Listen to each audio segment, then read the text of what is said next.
Te voy a leer un libro. Es un podcast dedicado a los amantes de las buenas historias de la literatura. Tan solo siéntate y escucha, porque te voy a leer un libro.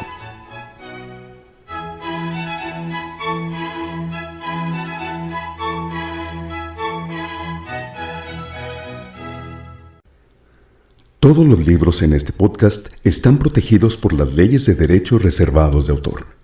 Este podcast se realiza sin fines de lucro. Nuestra única intención es compartir la buena literatura.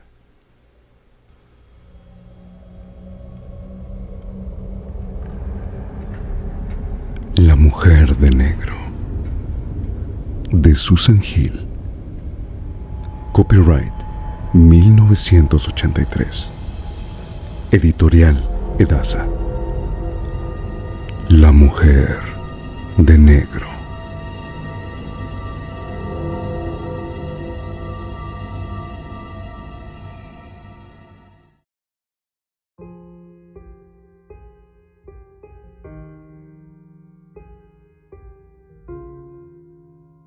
Capítulo 6. El sonido de un pony y un cabriolé. Fuera todo estaba tranquilo, por lo que cuando caminé deprisa por la grava, solo oí el sonido de mis propias pisadas, sonido que quedó amortiguado en el instante en que pisé la hierba rumbo a la senda del paso elevado. Al otro lado del cielo, unas pocas gaviotas emprendieron el vuelo de regreso a los nidos. Un par de veces miré por encima del hombro, casi a la espera de advertir la figura negra de la mujer siguiéndome. Para entonces estaba casi convencido de que debía de haber una ladera o inclinación del terreno al otro lado del cementerio, y más allá, tal vez una morada solitaria que no quedaba dentro de mi campo de visión, ya que los cambios de luz en un lugar de esas características juegan todo tipo de malas pasadas, y al fin y al cabo, no había salido a buscar su escondite, sino que me había limitado a mirar a mi alrededor y no había visto nada. Pues ya estaba, en ese caso, adelante. De momento no quise recordar la reacción exagerada que el señor Jerome había manifestado cuando por la mañana mencioné a la mujer. Aunque la senda del paso elevado todavía estaba seca, vi que a mi izquierda el agua se había aproximado lenta y silenciosamente. Me pregunté a qué profundidad quedaba sumergida la senda cuando la marea alcanzaba su punto culminante. En un anochecer como aquel, había tiempo de sobra para cruzar sin riesgos, si bien al atravesarla a pie, tuve la sensación de que la distancia era mayor de la que me había parecido cuando la recorrimos en el cabriolé de Keckwick. Además, el final de la senda del paso elevado parecía retroceder hacia la grisura. Nunca había estado tan solo, ni me había sentido tan pequeño e insignificante en un paisaje inconmensurable. Azorado por la indiferencia absoluta del agua y el cielo ante mi presencia, me sumí en un estado de ánimo reflexivo y filosófico. Un rato después, cuya duración no puedo precisar, salí del ensueño y advertí que apenas podía ver nada por delante de mí. Me volví y me llevé una gran sorpresa al ver que la casa de Hill Marsh también resultaba invisible, aunque no porque hubiese caído la noche, sino debido a la niebla espesa y húmeda que se había deslizado sobre las marismas y lo había cubierto todo. Mi persona, la casa situada a mis espaldas, el final de la senda del paso elevado y el campo circundante. La bruma era como una gran telaraña pegajosa, delgada e impenetrable a la vez. Olía y tenía un sabor muy distinto al de la niebla amarilla y sucia de Londres.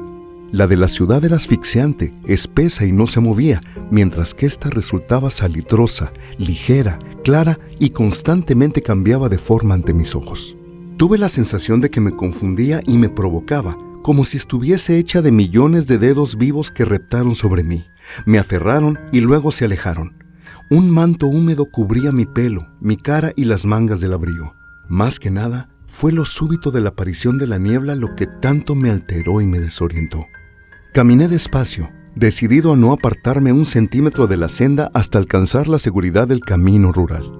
Me di cuenta de que tenía muchas posibilidades de perderme enseguida, en el mismo momento en el que abandonase el trazado recto del paso elevado, y de que podría deambular toda la noche hasta el agotamiento.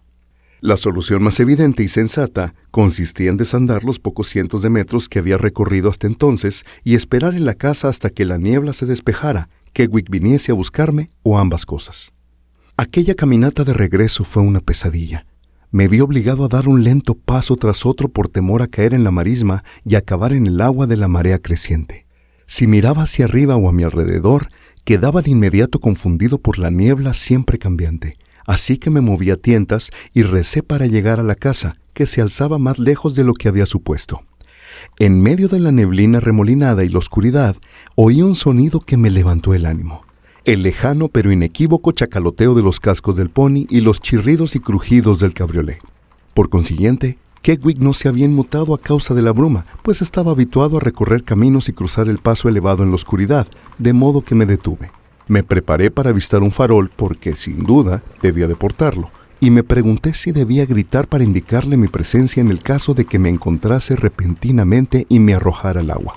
Fue entonces cuando me di cuenta de que la niebla no solo jugaba malas pasadas visuales, sino también auditivas, pues el ruido del cabriolé continuó lejos de mí durante más tiempo del que cabía esperar, y, por si eso fuera poco, no procedió directamente de mis espaldas, llegando en línea recta por la senda del paso elevado, ya que provino de mi derecha, de la marisma. Intenté deducir la dirección del viento, pero no soplaba. Me volví y el sonido se alejó un poco más. Desconcertado, esperé y aguzé el oído en medio de la bruma. Pese a que no pude entenderlo ni explicarlo, lo que oí a continuación me dejó helado y me horrorizó. El sonido del cabriolé era cada vez más tenue. Cesó de repente y en la marisma hubo un peculiar ruido de vaciado, de succión y de agua agitada, acompañado de los relinchos agudos de un caballo atenazado por el pánico. Fue entonces cuando me llegó otro sonido que me costó descifrar, un grito o sollozo aterrorizado que, espantado, me di cuenta de que procedía de un niño, de un crío pequeño. Quedé paralizado de impotencia en medio de la neblina que me envolvía tanto como a todo lo demás. Estuve a punto de echarme a llorar en plena agonía de miedo y frustración, y supe, más allá de toda duda razonable, que lo que oía eran los últimos sonidos de un pony y un cabriolé que transportaba a un niño, y el adulto que lo conducía se supone que era Kedwick y que todavía luchaba a brazo partido. Por algún motivo se había salido de la senda del paso elevado, había caído en las marismas y se hundía a causa de las arenas movedizas y del arrastre de la marea entrante. Me puse a gritar hasta que tuve la sensación de que me reventarían los pulmones y eché a correr, pero enseguida me detuve porque no veía nada y me pregunté de qué serviría mi esfuerzo. No podía meterme en la marisma, y aunque lo hiciese, no tenía la más mínima posibilidad de dar con el cabriolé tirado por el pony ni de ayudar a sus ocupantes. Probablemente solo correría el riesgo de ser absorbido por la marisma. La única salida consistía en regresar a la casa de Hill Marsh, encender todas las luces y tratar de hacer señales desde las ventanas, esperando contra toda lógica que desde alguna parte alguien las viese como si se tratara de un buque faro. Estremecido por los espantosos pensamientos que recorrieron mi mente y las imágenes que no pude dejar de ver de los pobres desgraciados que morían lentamente ahogados en el barro y el agua, olvidé mis temores y mis nerviosos fantaseos de hacía unos minutos y me concentré en regresar a la casa con tanta rapidez y seguridad como me fuese posible. El agua rompía muy cerca de los bordes de la senda, aunque yo solo podía oírla. La niebla seguía siendo densa y la noche había caído por completo, así que dejé escapar una exclamación de alivio al notar la hierba y la grava bajo mis pies mientras me dirigía a ciegas hacia la puerta de la casa. A mis espaldas, en las marismas, todo estaba tranquilo y en silencio. De no ser por el movimiento del agua, cualquiera habría pensado que el pony y el cabriolé jamás habían existido. Entré de nuevo en la casa. Logré coger una silla del vestíbulo a oscuras. Me senté en el preciso momento en el que me flaquearon las piernas. Me rodeé la cabeza con las manos y sollocé sin poderlo evitar, a medida que me abrumaba la comprensión plena de lo que acababa de ocurrir. Desconozco cuánto tiempo permanecí sumido en esos extremos de desesperación y terror. Al cabo de un rato, logré recuperarme lo suficiente como para ponerme de pie, recorrer la casa, encender todas las luces que logré que funcionasen y que dejé encendidas, aunque ninguna era muy intensa, y en el fondo supe que existían pocas probabilidades de que lo que no era mucho más que el brillo de un puñado de lámparas dispersas se avistase a través de esa tierra brumosa, incluso en el caso de que cerca hubiese un observador o un viajero en condiciones de detectarlas. Sin embargo, había hecho algo, lo único que fui capaz de hacer, y precisamente por eso me sentí un poco mejor. A continuación, registré armarios, aparadores y alacenas de la cocina, hasta que por fin, en el fondo de uno de los muebles del comedor, encontré una botella de brandy, de hacía 30 años y todavía sin abrirla. La descorché, Busqué una copa y me serví una medida tan generosa como la que pensé que podía consumir un hombre que había sufrido una gran conmoción y tomado su última comida hacía varias horas. Era evidente que durante muchos años la señora Drablow no había utilizado el comedor.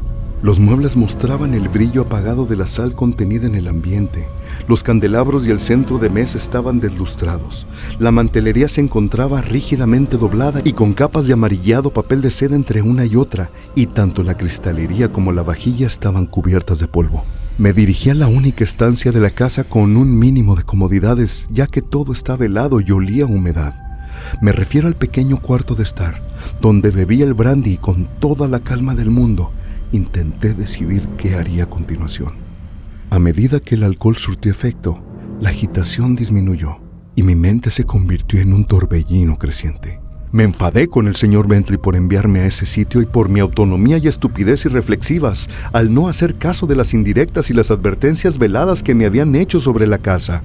Anhelé, mejor dicho, recé por una solución acelerada y por retornar a la seguridad, a la actividad reconfortante y al clamor de Londres rodeado de amigos, de seres humanos y en compañía de Estela.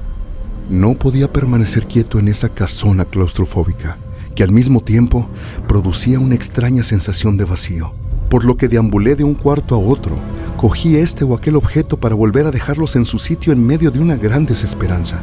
Luego subí, deambulé sin rumbo fijo por los dormitorios con los postigos cerrados y volví a sufrir a buhardillas atiborradas de trastos, sin alfombrar y sin cortinas ni persianas en las ventanas altas y estrechas. Abrí todas las puertas y cada cuarto estaba ordenado, polvoriento y terriblemente frío y húmedo, aunque también resultó asfixiante. Solo me topé con una puerta con el cerrojo echado, puerta situada en el extremo del pasillo que se alejaba de los 3 dormitorios del segundo piso. Por fuera no había ojo de la cerradura ni cerrojo.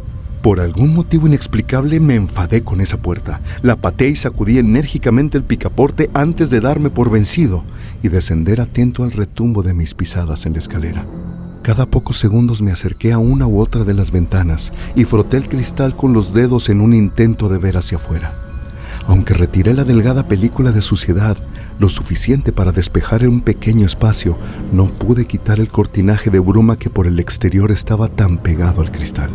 La observé y constaté que todavía mudaba sin cesar, como las nubes. Por último me dejé caer en el sofá afelpado del gran salón de techos altos. Dejé de mirar por la ventana y en compañía de los últimos sorbos de una segunda copa del brandy añejo y fragante, me entregué a una reflexión melancólica y a una especie de autocompasión reconcentrada. Ya no sentía frío ni estaba asustado o inquieto.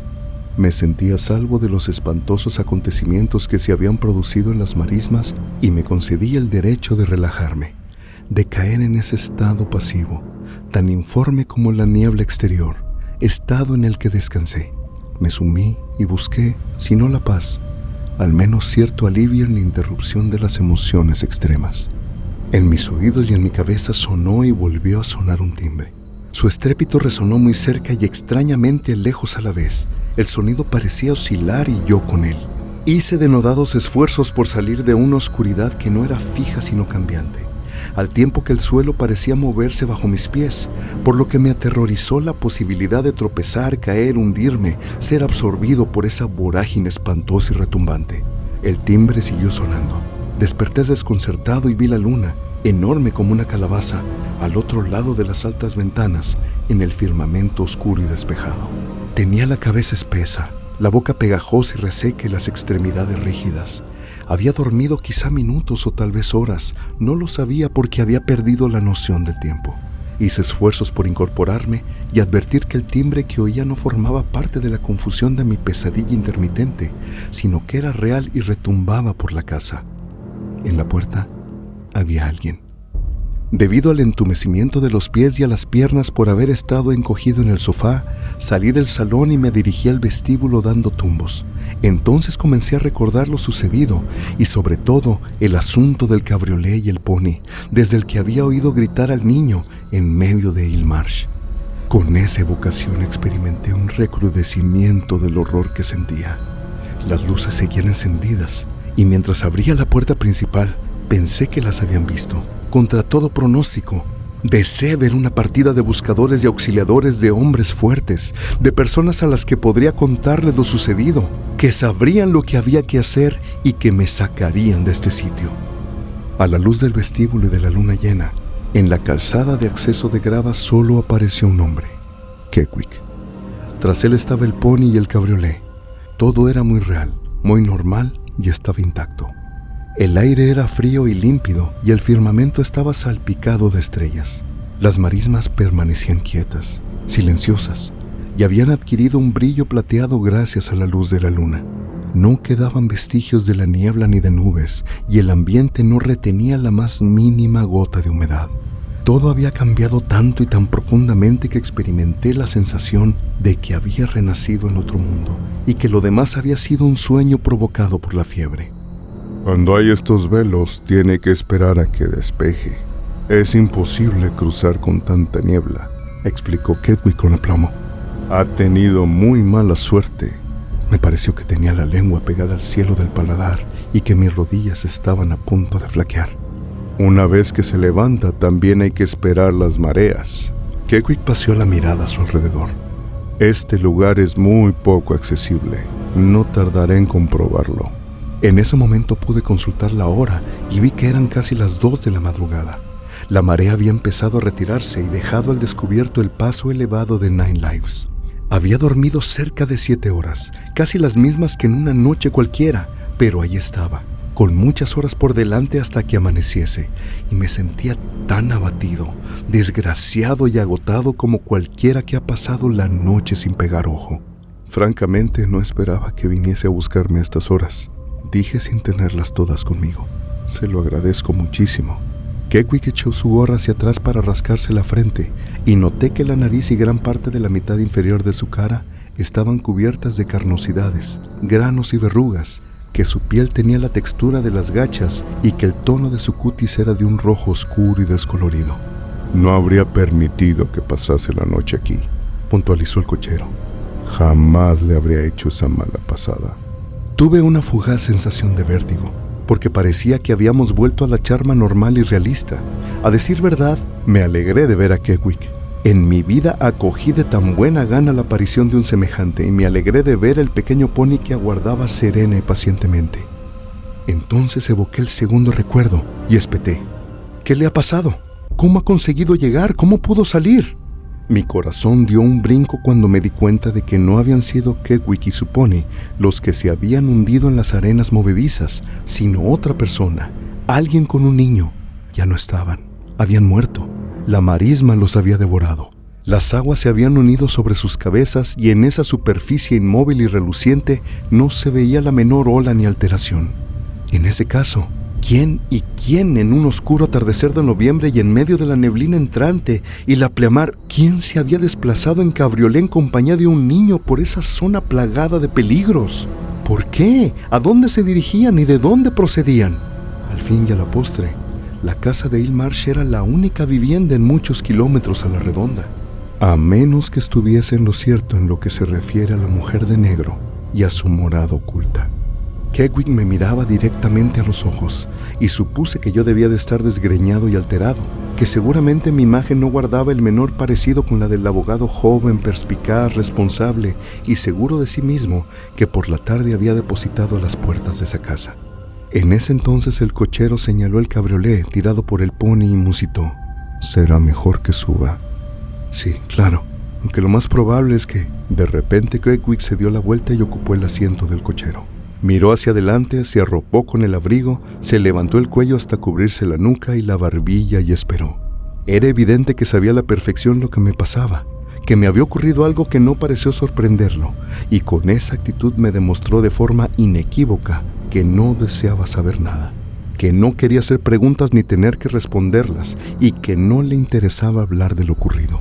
Me llevaría y me traería de forma responsable y a la hora que fuese, pero no estaba dispuesto a hacer nada más. Entré en la casa en silencio y deprisa apagué las luces, subí al cabriolé y bajo la intensa luz de la luna llena dejé que Kekwik y el pony me llevaran por esas marismas apacibles y sobrecogedoramente hermosas. Acunado por el movimiento del vehículo, me sumí en una especie de trance, en parte dormido y otro tanto despierto. Me dolía mucho la cabeza y periódicamente tenía espasmos provocados por las náuseas. No miré a mi alrededor, aunque a veces dirigí la vista hacia el gran cuenco del firmamento y las constelaciones, visión que me resultó reconfortante y me tranquilizó porque tuve la impresión de que los cuerpos celestes seguían bien e inmutables. Nada más lo estaba, ya fuese en mi interior y en lo que me rodeaba. Supe que me había adentrado en una esfera de la conciencia en la que hasta entonces no había reparado, mejor dicho, en cuya existencia no creía. Supe que la visita a ese lugar ya me había cambiado y que no había vuelta atrás. Aquel día vi y oí cosas que jamás había imaginado que vería y oiría. Ahora sé que la mujer que vi junto a los sepulcros era espectral. Y no se trata de que lo crea, es que lo sé. Y a esa certidumbre se alojó en lo más profundo de mi ser. Tal vez durante esa noche de inquietud y angustia se trocó en algo fijo e inalterable. Comencé a sospechar que el cabriolé tirado por el pony que oí en la marisma, que el cabriolé con el pony y el crío que había gritado de forma sobrecogedora y que fueron absorbidos por las arenas movedizas mientras las marismas, al estuario, la tierra y el mar quedaban envueltos por ese velo súbito y yo me perdí en su interior.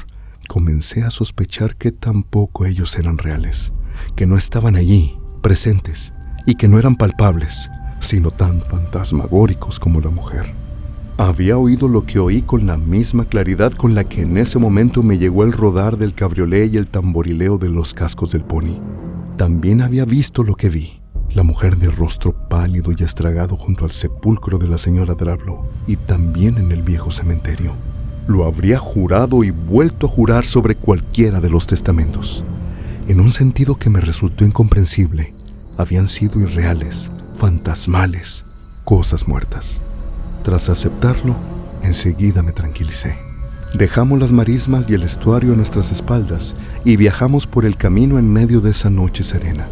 Supuse que podía despertar al dueño de la Gifford Arms y convencerlo de que me permitiese entrar. A continuación, me proponía subir a mi habitación, acostarme en la cómoda cama, conciliar el sueño, intentar apartar esas cosas de mi mente y de mi corazón y no volver a pensar en ellas. Por la mañana y a la luz del día me habría recuperado y me dedicaría a planificar lo que haría a continuación. En ese momento, lo que más me importaba era no tener que regresar a la casa de Hillmarsh, por lo que debía encontrar la manera de liberarme de mis obligaciones en relación con los asuntos de la señora Drablow. En aquel momento, ni me planteé decidir si daba una excusa al señor Bentley o si me esforzaba por contarle la verdad con la esperanza de no quedar en ridículo. El dueño de la posada se mostró de lo más comprensible y servicial, y únicamente cuando me disponía a acostarme pensé en la extraordinaria generosidad de Kedwick, quien en cuanto la niebla y la marea lo permitieron, salió a buscarme. En otra situación, lo más probable es que se hubiera encogido de hombros, se hubiera acostado y decidido que me recogería a primera hora de la mañana. Sin embargo, había esperado despierto y quizás incluso mantuvo enjaezado al pony, preocupado por la idea de que no me viese obligado a pasar la noche a solas en la casa. Experimenté un profundo agradecimiento hacia el cochero y tomé nota de que sus esfuerzos merecían una generosa recompensa. Cuando me metí en la cama eran más de las 3 y faltaban 5 horas para que naciera un nuevo día. El posadero había dicho que podía descansar tanto como quisiera, que nadie me molestaría y que me servirían el desayuno a la hora que fuera. A su estilo, el posadero se había mostrado tan preocupado como Kedwick por mi bienestar, si bien percibí en ambos la misma reserva, una suerte de barrera que impidió toda pregunta y que tuve el buen tino de no franquear. Me era imposible imaginar qué era lo que ellos mismos habían visto o oído y qué más sabían tanto del pasado como de otra clase de sucesos. Por no hablar de los rumores, las habladurías y las supersticiones atribuidas a semejantes acontecimientos. Lo poco que yo había experimentado bastaba y sobraba, y no estaba dispuesto a profundizar en explicaciones. Eso pensé aquella noche, cuando apoyé la cabeza en la almohada mullida y por fin me sumergí en un reposo inquieto y poblado de sombras, a través del cual diversas figuras entraron y salieron, perturbándome tanto que 1 o 2 veces desperté a medias porque acababa de gritar o pronunciar un puñado de palabras incoherentes. Sudé y di infinitas vueltas en el intento de librarme de las pesadillas. de escapar de mi sensación no del todo consciente de temores y presentimientos, al tiempo que, atravesando la superficie de mis sueños, llegaban los aterrados relinchos del pony y el llanto y los gritos del niño, una y otra vez, mientras yo permanecía impotente en medio de la niebla, con los pies pegados al suelo y el cuerpo echado hacia atrás, a la vez que a mis espaldas rondaba la mujer, a la que no podía ver, aunque percibía su oscura presencia.